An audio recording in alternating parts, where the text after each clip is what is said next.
Swastiastu, Namo Buddhaya, dan salam kebajikan. Apa kabar semuanya? Semoga kita tetap sehat selalu dan tetap menjaga protokol kesehatan.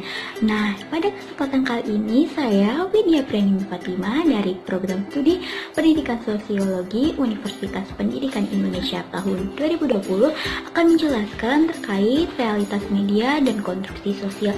Sebelumnya, apa sih realitas media itu dan apa itu konstruksi sosial? Hal tersebut akan kita jelaskan dalam pemaparan video kali ini. Disimak baik-baik teman-teman.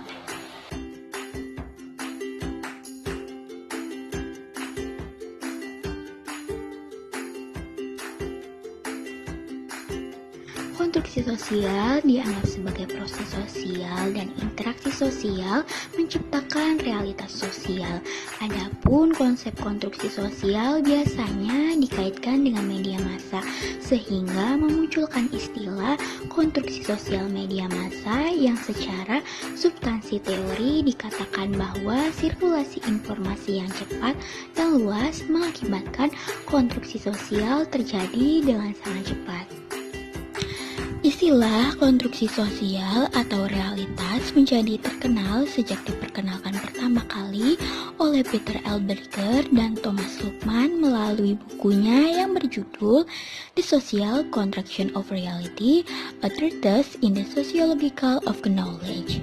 Nah, proses sosial di sini digambarkan melalui tindakan dan interaksinya, yang mana individu menciptakan secara terus-menerus suatu realitas yang dimiliki dan dialaminya bersama secara subjektif. Realitas sosial di sini memisahkan pemahaman antara kenyataan dan pengetahuan. Realitas diartikan sebagai kualitas yang terdapat di dalam realitas-realitas yang diakui memiliki keberadaan yang tidak tergantung kepada kehendak kita sendiri. Sedangkan pengetahuan didefinisikan sebagai kepastian bahwa realitas-realitas itu nyata dan memiliki karakteristik yang positif. Konstruksi sosial atas realitas terjadi secara simultan melalui 3 tahap, yaitu eksternalisasi, objektivasi, dan internalisasi. Eksternalisasi ialah penyesuaian diri dengan dunia sosiokultural sebagai produk manusia. Objektivasi yaitu interaksi sosial yang terjadi dalam dunia intersubjektif yang dilembagakan atau mengalami proses institusionalisasi. Sedangkan internalisasi adalah proses individu mengidentifikasikan dirinya dengan lembaga-lembaga sosial atau organisasi sosial tempat individu menjadi anggotanya. 3 proses ini terjadi di antara individu satu dengan individu lainnya di dalam masyarakat. Nah, di sini ada 3 hal penting dalam penyiapan materi konstruksi sosial. Yang pertama, keberpihakan media massa kepada kapitalisme.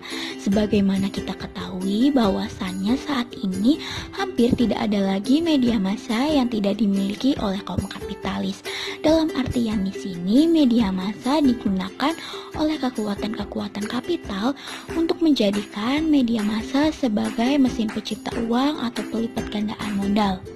Nah, yang kedua, di sini ada keberpihakan semu kepada masyarakat, yang artinya bentuk dari keberpihakan ini adalah sebagai bentuk empati, simpati, dan berbagai partisipasi kepada masyarakat. Akan tetapi di sini ujung-ujungnya juga akan menjual berita dengan menaikkan rating pada kepentingan kapitalis.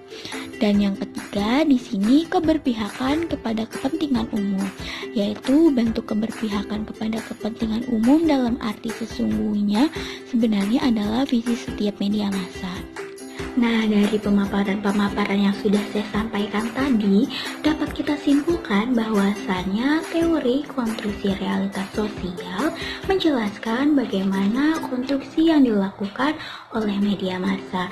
Hal ini penting adanya karena kerap kali media massa mengkonstruksi realitas sosial yang tidak sesuai dengan realitas yang sebenarnya.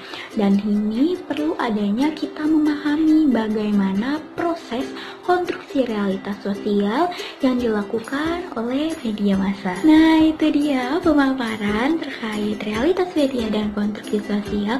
Semoga menambah pengetahuan dan wawasan kita semua. Saya Widya Prianini Fatimah pamit undur diri. Kurang lebihnya saya mohon maaf. Wabillahi taufiq wal hidayah. Wassalamualaikum warahmatullahi wabarakatuh. Terima kasih semuanya. Have a nice day.